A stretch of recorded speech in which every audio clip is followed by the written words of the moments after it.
Assalamualaikum warahmatullahi wabarakatuh. Kami dari kelompok 1 yang beranggotakan Dita Maulia Andriani, Intan Wulandari, Kak Liza Elvira, Nur Anissa, Ranti Juliati, Siti Nurul Anissa, dan Yeyi Dwita. Kami akan menjelaskan tentang sejarah perkembangan toksikologi. Toksikologi berasal dari kata Yunani yaitu toxon yang berarti busur panah. Kemudian ditranskripsikan ke bahasa Latin menjadi toxikum yang berarti racun pada panah itu. Pengertian toksikologi, ilmu tentang zat-zat yang bersifat racun atau berbahaya yang terdapat dalam bahan-bahan di alam yang berhubungan erat dengan kesejahteraan manusia serta untuk mengatasinya. Istilah toksikologi ini berasal dari bahasa Latin, yaitu toxon yang artinya racun dan logos yang artinya ilmu pengetahuan. Jadi kombinasi inilah yang menjadi yang diketahui umum sebagai toksikologi. Secara etimologinya, toksikologi ini terbagi dari dua kata yang didefinisikan sebagai ilmu tentang racun. Toksikologi juga didefinisikan sebagai ilmu yang mempelajari efek-efek yang merugikan dari suatu zat. Istilah dalam toksikologi itu terbagi dua, ada toksisitas dan toksikan. Toksisitas adalah kemampuan racun untuk menimbulkan kerusakan bila masuk ke dalam tubuh dan lokasi organ yang rentan terhadapnya. Toksikan adalah zat yang bila dapat memasuki tubuh dalam keadaan cukup dan secara konsisten dapat menyebabkan fungsi tubuh menjadi tidak normal. Nah, sejarah perkembangan toksikologi. Toksikologi ini mulai dikembangkan dan dipublikasikan sekitar abad ke-19 oleh seorang dokter yang berkebangsaan Spanyol yaitu MJB Orfila. Ia seorang pimpinan Universitas Paris pada pemerintahan Raja Louis yang ke-8. Orang pertama meneliti tentang adanya hubungan antara zat-zat kimiawi yang dikenal dengan sebagai racun oleh makhluk hidup. Perkembangan awal, manusia pada zaman dahulu menyadari bahwa efek toksik sejumlah beban seperti racun ular, racun tumbuhan, racun mineral seperti arsen, timbal, cyanida untuk berburu, membunuh, perang, atau bunuh diri. Pembunuhan dengan bahan kimia beracun umumnya terjadi di Eropa kala itu, sehingga untuk mencegah terjadinya peracunan seperti yang terjadi, orang senantiasa menemukan dan mengembangkan upaya pencegahan dan menawarkan racun. Nah, menurut Hippocrates, dia adalah seorang bapak kedokteran. Di samping itu dia juga dikenal sebagai toksikolog.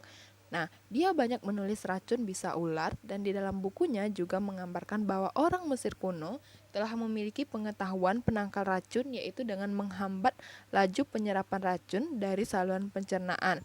Nah, di samping itu banyak lagi nama besar toksikolog pada zaman dahulu.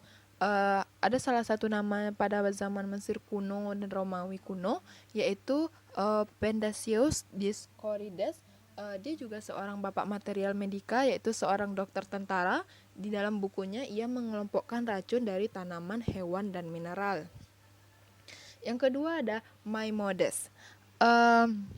Maimonides dalam bukunya itu dia dikenal dengan bukunya terkenal dengan judul yaitu Racun dan Antidotumnya.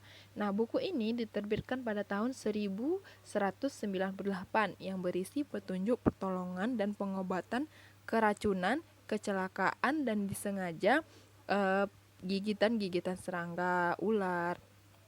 Nah, kemudian yang ketiga ada Bapak Paracelsus. Nah, dia adalah seorang dokter ahli kimia Swiss yang dikenal sebagai Father of Toxicology. Nah, dia dalam postulatnya menyatakan tidak ada zat dengan sendirinya yang bersifat racun. Dosislah yang membuat suatu zat menjadi racun dari obat.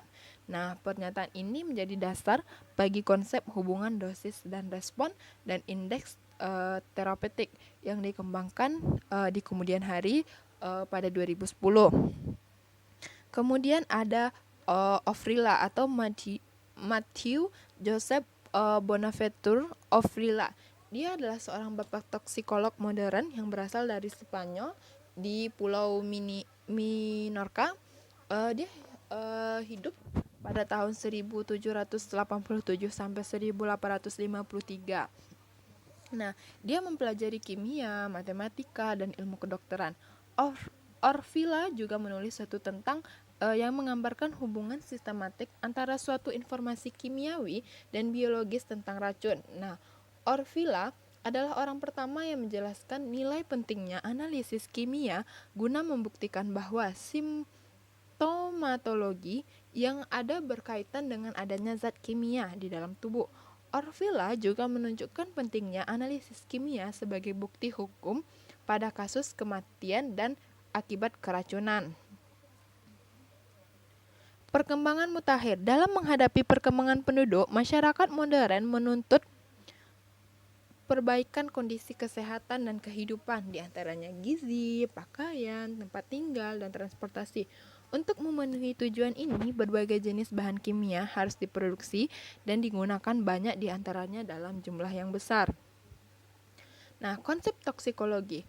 Konsep toksikologi ini terbagi 3 menurut David, yaitu toksikologi lingkungan, toksikologi ekonomi, dan toksikologi forensik. Nah, ayo kita bahas satu-satu. Toksikologi lingkungan. Toksikologi lingkungan merupakan cabang toksikologi yang menguraikan pemajanan yang tidak sengaja pada jaringan biologi, yang lebih khususnya pada manusia, dengan senyawa kimia yang pada dasarnya merupakan pencemaran lingkungan, makanan, atau air.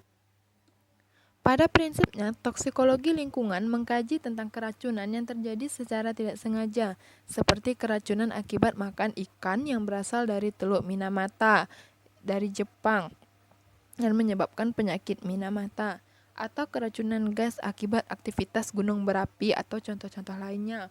Nah, tujuan daripada toksikologi lingkungan ini adalah untuk mengurangi perlunya mencari substansi yang aman, yang berarti harus mengetahui mekanisme bagaimana racun menyerang organisme, mencegah terjadinya efek yang tidak dikehendaki dari racun terhadap organisme, dan kualitas lingkungan dapat membuat kriteria dasar untuk standarisasi kualitas lingkungan dan cara memperbaiki pengolahan dan mengetahui mekanisme terjadinya efek. Nah, kemudian yang kedua adalah toksikologi ekonomi. Toksikologi ekonomi adalah suatu pembahasan toksikologi yang menjurus pada efek-efek berbahaya dari substansi khusus yang berhubungan dengan kebutuhan manusia seperti bahan pengawet makanan, kemudian ada pestisida. Nah, pada bidang ini, keracunan itu bisa terjadi karena efek samping obat atau berbagai gejala buruk yang muncul akibat adanya kandungan formalin. Nah, dalam produk mie instan dan sebagainya. Nah, di mana pemajanan obat atau makanan tadi memang sengaja dilakukan untuk tujuan penyembuhan penyakit dan sebagai bahan makanan. Kemudian ada toksikologi forensik. Toksikologi forensik merupakan cabang toksikologi yang mengkaji aspek medis dan aspek hukum atas pengaruh berbahaya zat kimia pada manusia. Nah, pada ini masuknya senyawa kimia terjadi karena kesengajaan untuk tujuan pembunuhan atau secara tidak sengaja akibat kelalaian manusia. Akan tetapi, yang jelas peristiwa keracunan yang terjadi menimbulkan suatu masalah. Nah, di mana masalah tersebut harus diselesaikan secara hukum di pengadilan. Nah, secara umum, tugas toksikologi ini forensik adalah membantu penegak hukum, khususnya dalam melakukan analisis racun, baik kualitatif, kuantitatif, dan kemudian menerjemahkan hasil analisisnya ke dalam suatu laporan seperti surat keterangan ahli atau saksi ahli, nah sebagai dalam bukti tindak kriminal forensik di pengadilan. Lebih jelasnya, toksikologi forensik ini mencakup terapan ilmu dalam analisis racun sebagai bukti dalam tindak kriminal dengan tujuan mendeteksi dan mengidentifikasi konsentrasi dari zat racun yang metabolitnya dari cairan biologis dan akhirnya menginterpretasikan temuan analisis dalam suatu argumentasi tentang penyebab keracunan dari suatu kasus. Nah, Toksikologi berdasarkan jenis zat dan keadaan saat terjadinya itu ada 5. Toksikologi obat, yaitu efek samping dari kombinasi obat, keracunan, akut, dan kronis yang terakibat dari penggunaan obat yang berlebih. Kemudian ada toksikologi lingkungan, yaitu mempelajari zat-zat yang berpotensi merusak lingkungan seperti air, udara, tanah. Kemudian ada toksikologi industri, mempelajari jenis keracunan di industri. Biasanya berupa penyelidikan penyakit pada kulit dan pernafasan, yaitu silikosis. Kemudian ada toksikologi pestisida. Nah, mempelajari efek beberapa zat pestisida yang berpotensi berbahaya jika digunakan berlebihan. Kemudian yang terakhir adalah toksikologi bahan makanan.